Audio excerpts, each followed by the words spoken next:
మీ అందరికీ నా ప్రత్యేకమైన శుభములు. దేవుని సంగతులను మరోసారి మనందరం జ్ఞాపకం చేసుకుంటున్నాము. దైవ సంబంధితమైన జ్ఞానాన్ని పొందుకుంటున్నాం. కొన్ని సంగతులు జ్ఞాపకం తెచ్చుకుంటున్నాం. ఇవన్నీ కూడా దేవుడు మనకు ఇచ్చిన అవకాశంగా భావించాలి. దేవునిగా సేవించడానికి ఆయా సందర్భాలలో మనకు తెలియకుండానే కొన్ని అడ్డుపడి అనవసరమైన సంగతులను సృష్టించే అవకాశం ఉన్నది. కనుక దేవుని మాటలను శ్రద్ధాసక్తులతో వినినప్పుడు అందులో ఉన్నటువంటి అద్భుతమైన ఆధ్యాత్మిక ప్రభావము మనలను ఆవరిస్తుంది. భక్తుడైన పౌలు విస్తృతమైన రచనలను జరిగించాడనేది మన అందరికీ తెలుసు కదా. ఆయన మహా గొప్ప వక్త, మహాపండితుడు, జ్ఞానము కలిగిన వాడు. ఎందుకంటే ధర్మశాస్త్రములో అనింద్యుడు, దైవ సంబంధితమైన సంగతులను అనర్గళముగా ప్రకటించగలిగిన ధీశాలి, ఎవరినైనా ఒప్పించగలిగిన మహా గొప్ప ఆధ్యాత్మిక జ్ఞానము కలిగిన వాడు. సంఘములను ఉద్దేశించి ఆ సంఘాలలో ఉన్న మనందరము కూడా అనుసరించవలసిన ఆధ్యాత్మిక ధర్మాలను చక్కగా తెలియజేశాడు. ఎఫెసీ సంఘమునకు రాసిన ఉత్తరం 5వ అధ్యాయము 6-7 వచనాలలో ఈ విధముగా ఉన్నది. వ్యర్థమైన మాటల వలన ఎవడనూ మిమ్మను మోసపరచనీయకుడి. ఇట్టి క్రియల వలన దేవుని ఉగ్రత అవిధేయులైన వారి మీదకి వచ్చును గనుక మీరు అట్టి వారితో పాలివారై ఉండకుడి. ఇక్కడ దైవ సంబంధితమైన సంగతులు, ఆధ్యాత్మిక క్రమశిక్షణ, దేవునితో సహవాసము, దేవుని మాటలు, ఇలాంటి వాటిని గురించి ఎఫెసీ సంఘములో ఉన్న విశ్వాసులను ఉద్దేశించి మాట్లాడుతూ వాళ్ళను క్రమపరుస్తూ ఈ కాలమందున్న మనము కూడా వాటిని చదివినప్పుడు నేర్చుకునే విధంగా కొన్ని విశేషమైన వాటిని మనకు తెలియజేశాడు.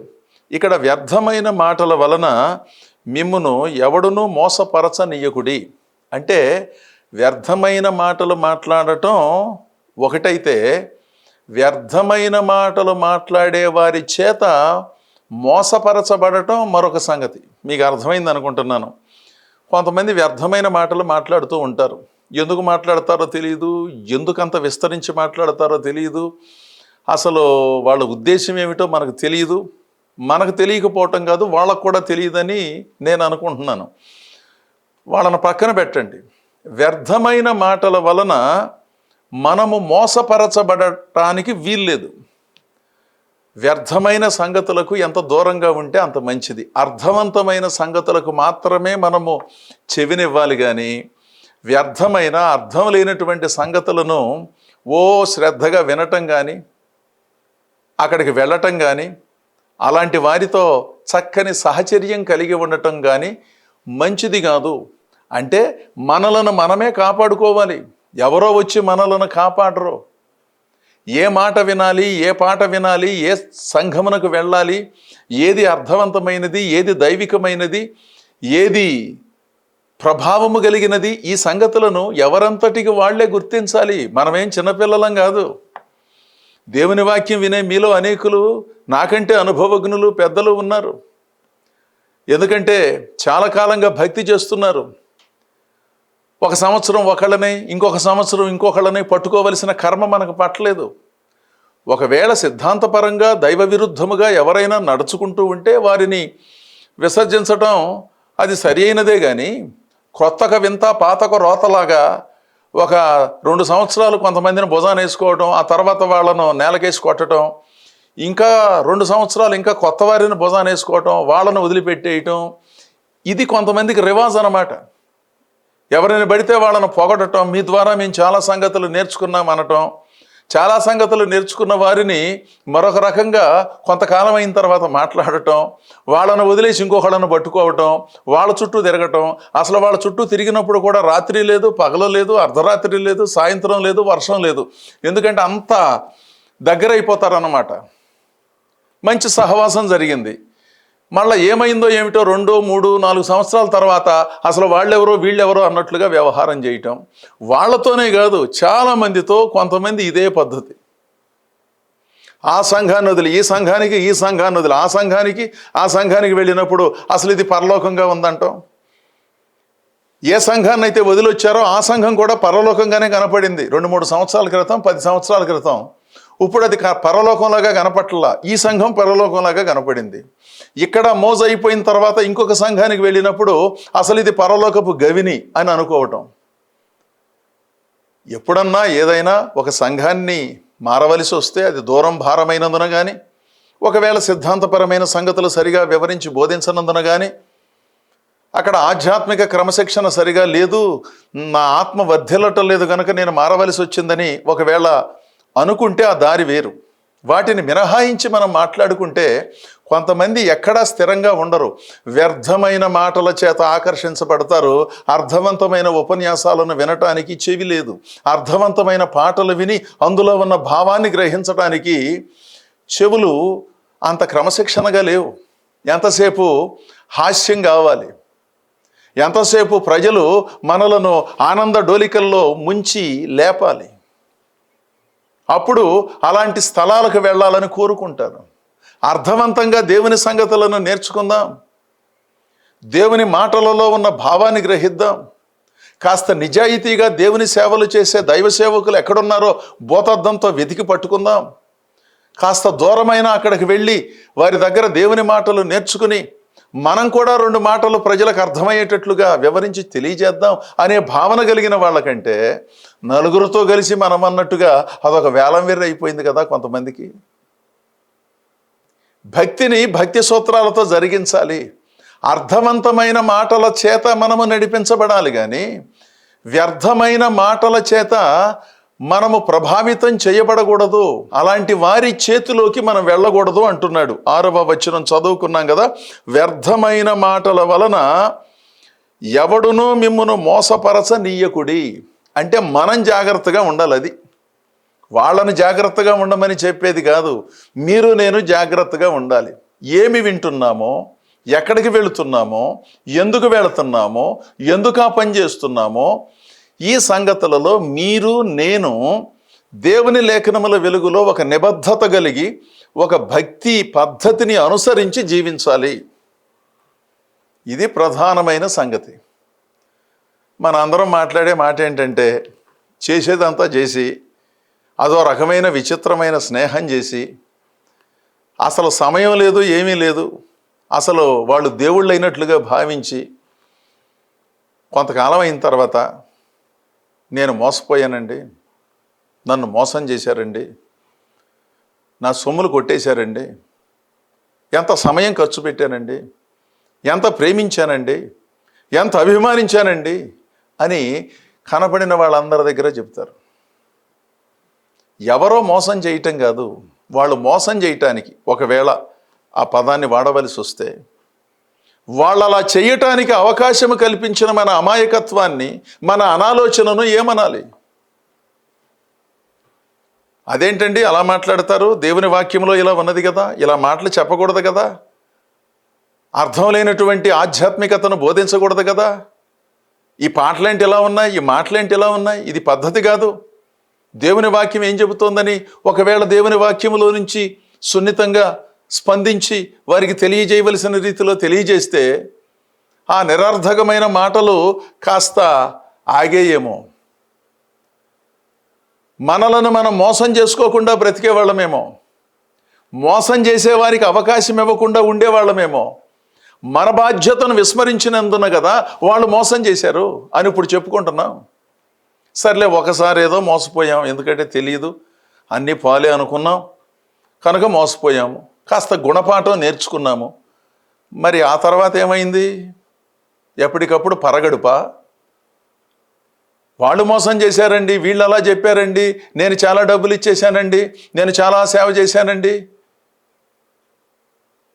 ఎక్కడ పుట్టారో, ఏ సంఘములో ఏ దైవ సేవకుడు పెంచి పెద్ద చేశాడో, ఏ దైవ సేవకుడు పెళ్లి చేశాడో, ఏ దైవ సేవకుడు బాప్తిస్మం ఇచ్చాడో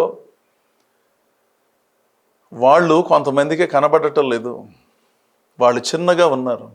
విదేశాలకు వెళ్ళేసరికి, లక్షలు సంపాదించేసరికి, చిన్నప్పుడు ఏ సంఘానికి వెళ్ళారో, ఏ దైవదాసుడు నిర్మలమైన మనస్సుతో దేవుని సేవలు అందించాడో వాళ్ళను పట్టించుకుందాము. అక్కడ మందిరం చిన్నగా ఉన్నది, దానిని కాస్త పెద్దది చేద్దాము. దేవుడు నన్ను ఆశీర్వదించాడు, దేనికి లోటు చేయలేదు, విస్తారమైన సంపదను నాకు ఇచ్చాడు, అక్కడ ఏదైనా కొన్ని వస్తువులు కొందాం, మందిరాన్ని పెద్దది చేసుకుందాం, దైవదాసునికి ఒక వాహనాన్ని ఏర్పాటు చేద్దాం, ఆయన ఆరోగ్యం ఎలా ఉన్నదో ఒకసారి ఫోన్ చేసి తెలుసుకుందాం, ఏదన్నా అవసరమేమో అనే ఆలోచనలు చాలా తక్కువ మంది జరిగిస్తున్నారు కదా. ఎంతసేపు ఉద్యోగ బాధ్యతలండి, పాస్టర్ గారు మీకు ఫోన్ చేయాలని అనుకుంటున్నానండి, కుదరట్లేదండి అని సంవత్సరాలు గడిపేస్తూ రకరకాలుగా వ్యవహారాలు చేసే కొంతమంది లేరు. మీ పిల్లలు ఎలా ఉన్నారో ఒకసారి ఆలోచన చేయండి. పిల్లలు ఇంటికి వచ్చినప్పుడు చెప్పండి, కూర్చోబెట్టి, మనం పుట్టి పెరిగిన సంఘం ఇది, ఈ సంఘానికి మనం చేయవలసినటువంటి సేవలు ఎన్నో ఉన్నాయి అని పిల్లలతో చెప్పి దైవ సంబంధితమైన సంగతులను జరిగించాలి. కానీ ఇప్పుడు ఏదో కాస్త చదువుకుని విదేశాలకు వెళ్ళి 2-3 భాషలు మాట్లాడేసరికి మనం పుట్టి పెరిగినటువంటి సంఘము, ఆ వాతావరణము, ఆ పాటలు, ఆ పద్ధతులు నచ్చటం లేదా? ఒకవేళ నచ్చకపోతే ఇలా చేద్దాం పాస్టర్ గారు, ఈ కీబోర్డ్ ఒకటి కొందాం, ఈ పాటలను ఈ విధంగా పాడదాం అని చెప్పి అక్కడ ఉన్నటువంటి ప్రజలకు దీవెన కలిగించే విధంగా వ్యవహారం చేయకుండాను, అసలు మనం ఎక్కడి నుంచి వచ్చామో, ఏ సంఘం నుంచి వచ్చామో, ఎక్కడ నేర్చుకున్నామో అనే సంగతి గుర్తులేనట్లుగా వాళ్ళు వీళ్ళు చెప్పిన మాటలను భుజాన వేసుకుని అనవసరమైనటువంటి సంగతులకు అధిక ప్రాధాన్యతనిస్తూ అదేదో గొప్ప భక్తిని భావించే కొంతమంది ఉన్నారు, అందరూ కాదు కదా. ఒకసారి ఆలోచించాలి. దేవుని ప్రజలారా, మిమ్మల్ని మీరు మోసం చేసుకోవద్దు. మీ భావాల చేతిలో మీరు మరో రకంగా జీవించవద్దు. ఎవరో మోసం చేశారండి, ఎవరో మనసు తిప్పేశారండి, ఎవరో మా వాడికి అలా చెప్పేశారండి అనొద్దు. చెప్పిన మాట నిజమే, కానీ చెప్పిన మాటలను ఎందుకు విచక్షణతో వినలేదు? అసలు ఆధ్యాత్మికత అంటే ఏమిటి? ఆధ్యాత్మికత అంటే డబ్బులతో ముడిపడి ఉన్నదా అన్నిసార్లునూ? హృదయానికి సంబంధించినదా? ఆధ్యాత్మికత అంటే పరిచర్య చేయటమేనా? దేవునిని సేవించటమా? సేవలు అందించటం మంచిదే, ఆర్థిక చేయూతనివ్వటం మంచిదే. అంటే దేవుని భక్తి చేయటం అంటే ఆ రెండింటికి పరిమితమైనట్లుగా భావించి హృదయాన్ని శుద్ధి చేసుకోకుండా, బుద్ధిలో చైతన్యము తెచ్చుకోకుండాను, దేవునిగా ఆరాధించకుండాను అదో రకమైనటువంటి పద్ధతిని అనుసరించి జీవితకాలాన్ని వృధా చేసుకుని సమయమును, సామర్థ్యమును, సొమ్ములన్నిటినీ అవజేసుకుని దైవ సంబంధితమైన సంగతులను పట్టించుకోకుండా అనవసరమైనటువంటి కార్యక్రమాలను జరిగించి వాళ్ళు వీళ్ళు మోసం చేశారని చెప్పుకొని వాళ్ళకే వీళ్ళకి చెప్పుకుంటూ బ్రతికేయటం కొంతమందికి రివాజ్ అయింది. దేవుని మాటలను, అనవసరమైనటువంటి మాటలను, దేవుని పేరుతో జరుగుతూ ఉన్న అనవసరమైన కార్యక్రమాలను కనిపెట్టి వాటికి దూరంగా ఉండటం చాలా ప్రాముఖ్యం. ఎవరు దేవుని సేవ చేస్తున్నారు, ఎవరు దేవుని పేరుతో సొంత సేవ చేస్తున్నారు, ఏది వాక్యము, ఏది దేవుని పాట, ఏది వినాలి, ఎక్కడికి వెళ్ళాలి, ఎక్కడికి వెళ్ళకూడదు అనే సంగతులను కనీసంగా కూడా గుర్తించకుండాను వాళ్ళు మోసం చేశారండి, వీళ్ళు మోసం చేశారండి అంటారేంటి?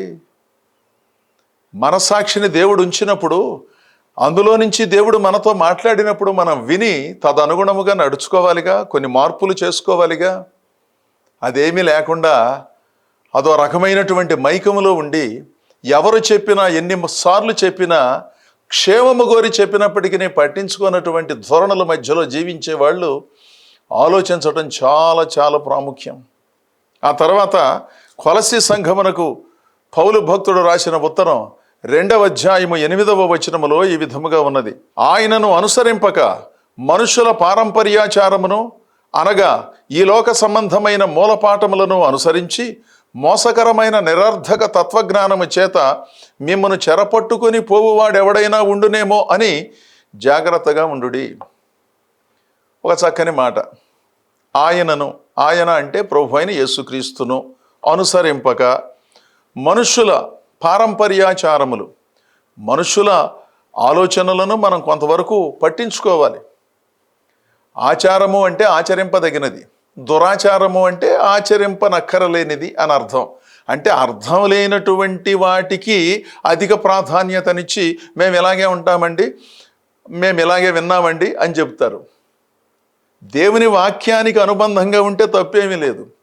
అంటే దేవుని వాక్యానికి అనుబంధంగా ఇంకొక ఆలోచన రాసుకున్నారు కొంతమంది భక్తులు. ఏం చేశారంటే బైబిల్కి సొంత బైబిల్ ఒకటి సృష్టించుకున్నారు.